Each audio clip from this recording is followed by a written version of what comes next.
తలకే సాకారముగా ఒకరికొకరు ఆధారముగా తల్లి స్థానంలో భార్యనుగా తండ్రి స్థానంలో భర్తనుగా నాదనే స్వార్థము విడగా మనదనే బంధము జతగా ప్రతిదినం తీగెలు లతగా అల్లుకుపోయే చందముగా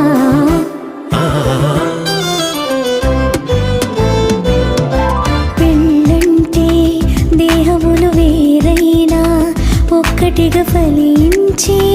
దైవ సంకల్పం పెళ్ళంటే ఇరువురు ఏకముగా తండ్రి పని జరిగించే గొప్ప అవకాశం